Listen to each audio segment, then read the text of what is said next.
Have you ever felt like you no longer belong to this world? You wake up, repeat the same routine, wear a social smile on your face. Yet deep inside, there is a whisper. This is not me. This is not life. This is just a script someone else has written for me. You go to school, go to work, pay taxes, strive for promotion, and tell yourself that this is freedom.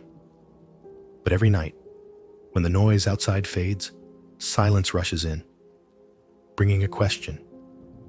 Is this really all that life is supposed to be? Exnikur. Society teaches you to wear a mask. Carl Jung called it the persona, the face you put on so others will accept you. But the longer you wear it, the heavier it becomes. You smile at parties while your soul grows more restless. You shop to prove that you are doing fine, yet every purchase leaves a bigger emptiness. You pass milestones everyone celebrates: graduation, career, family. Yet in quiet moments, it feels like you are watching someone else's movie, not living your own life. Perhaps you have tried to push that feeling away, telling yourself that everyone else seems fine. So why can't you? But you are not broken. You are not insane. You are simply beginning to awaken. An awakening always comes with both pain and clarity. Pain, because you begin to see the cracks in the system. Clarity, because you finally understand why you have always felt different. You were never born to fully belong here. In this video, we will go deeper into that experience. The sense of exile, the pressure of chasing success, the loneliness of awakening, and above all, the possibility of finding true freedom, not from the outside world, but from within yourself. You will see why Carl Jung believed that facing this strangeness is the very beginning of becoming your true self. And more importantly, you will discover how to carry that awareness without being crushed by its weight. So if you have ever felt like you don't belong to this world, if you have ever wondered why life feels like an endless loop, stay with me until the end. Because what you call exile may in fact be the very first step leading you to true freedom. There are prisons that need no bars because they are built from our very own desire. From the time you were a child, you were taught that you must fit in, that you must belong. Your family wanted you to be the good child. Your school wanted you to be the model student. Society wanted you to be the obedient citizen. That hunger for belonging was carved so deeply that often you no longer know where you end and the mask begins. Carl Jung called it the persona, the shell we create in order to survive among others. It is necessary, but when you identify yourself completely with that mask, you slowly lose your soul. Look at history. Countless people chose to follow the crowd out of fear of being cast aside. In closed societies, the one who dared to live differently was branded a rebel. Yet, ironically, it was often the rebels who opened new paths for humanity. From Socrates to modern reformers, they all carried the same wound: isolation, but also a freedom deeper than any belonging. In today's life, you can see it too. The American middle class runs the same cycle: study, work, buy a house, pay debt, wait for retirement. They call it belonging. They call it stability. But have you ever wondered, is that truly belonging, or just a loop program so you never ask questions? One day you realize belonging is not always a safe harbor. Sometimes it is the most sophisticated prison of all.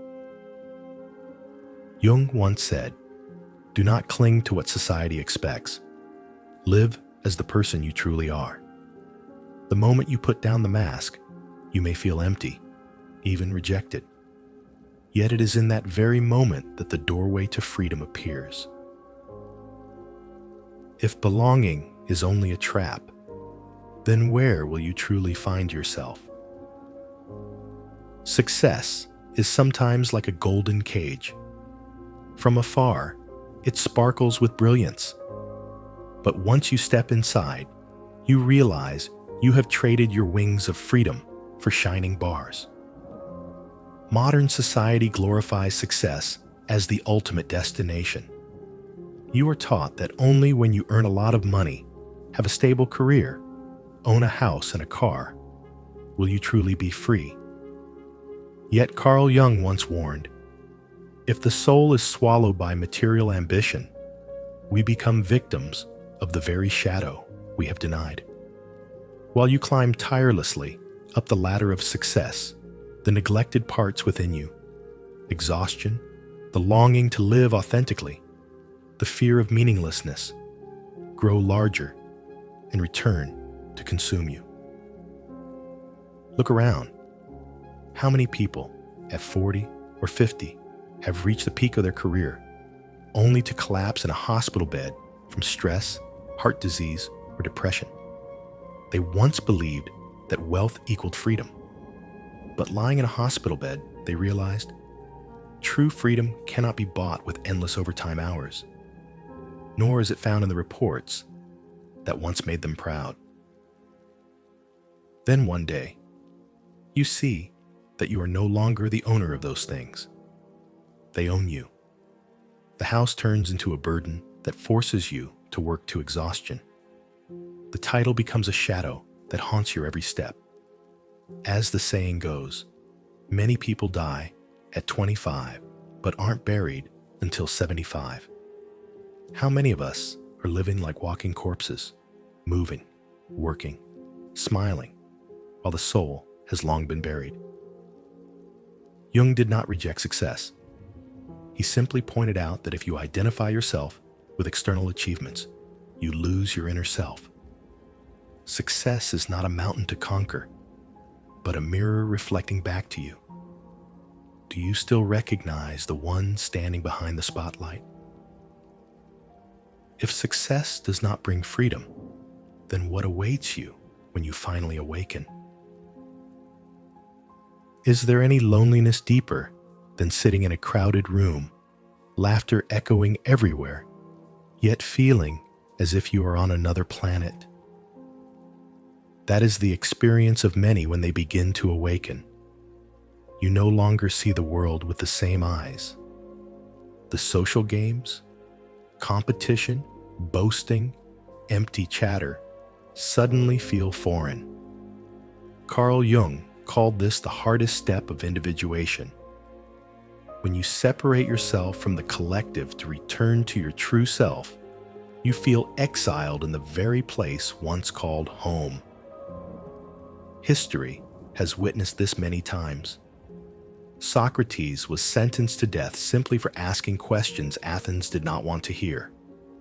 Prophets, pioneers, visionaries were often branded mad or traitors, simply because they saw what the majority had not yet perceived. Even Jung, when he broke away from Freud to follow his own path, endured years of exile from the academic world, living in silence to confront the darkness within. And from that exile, his deepest insights were born. In today's life, you may feel like the black sheep even within your own family. Conversations that once felt natural now seem forced. You begin to question your job, your relationships, the meaning of each passing day. And then you realize the clearer you become, the farther you drift. Loved ones say you have changed. Friends no longer understand you. And sometimes silence feels more real than 1,000 words. Jung once said, "Loneliness does not come from having no one around you, but from being unable to communicate the things that matter most to you." This sense of exile seen from another angle, is not an ending. It is the doorway that forces you to stand firm in solitude, to listen to the call of your soul. If awakening means exile, could there be a freedom that no longer depends on the world outside? Do you realize that the more you chase freedom on the outside, the more you become bound? Society makes you believe that freedom means having many choices. A full bank account, a spacious house, a job with no one controlling you. But the more you hold on to these things, the more you fear losing them. The more you must maintain them, the heavier you are crushed by an invisible weight. Carl Jung once wrote, "He who looks outside dreams. He who looks inside awakes." The freedom you are seeking has never been out there. It hides in the ability to face yourself. Throughout history, many chose to step out of the cycle to touch this form of freedom. Henry David Thoreau left the city to live by Walden Pond, not because he hated the world, but to prove a simple truth. Freedom does not come from possessions, but from inner sufficiency. Similarly, after years of crisis, Jung built the Bollingen Tower by Lake Zurich. There, he was no longer the professor, no longer the renowned figure, but simply a man confronting his inner darkness. And in that silence, he discovered a freedom no accolade could ever grant. In modern life, we often confuse means with ends. Money, jobs, relationships are only tools, yet when we give them our soul, they become chains. One day, you suddenly see that you do not own them. They own you. The house turns into a burden that forces you to work yourself to exhaustion. The title becomes a shadow following you even into your sleep. True freedom begins when you dare to turn inward, sit in silence and listen to the voice of the unconscious. When you realize that even in an empty room, with nothing but your own breath, you can touch a vastness without borders. If true freedom is not outside, then where can the meaning of life be found? There are privileges not granted to everyone, and one of the greatest privileges is to become your true self. Carl Jung's words are not only a philosophy, but also a comfort to anyone who has ever felt lost in this world. When you realize you no longer belong, it is not a failure. It may be a sign that you are crossing the threshold to live authentically. The great figures of history often carried the wound of alienation. Wandering philosophers without a home, artists branded as eccentric, sages sent into exile. They did not fit in as society expected, but that very not belonging opened for them another kind of bond, a bond with truth, with art, with beauty beyond all common measures. Jung was no exception.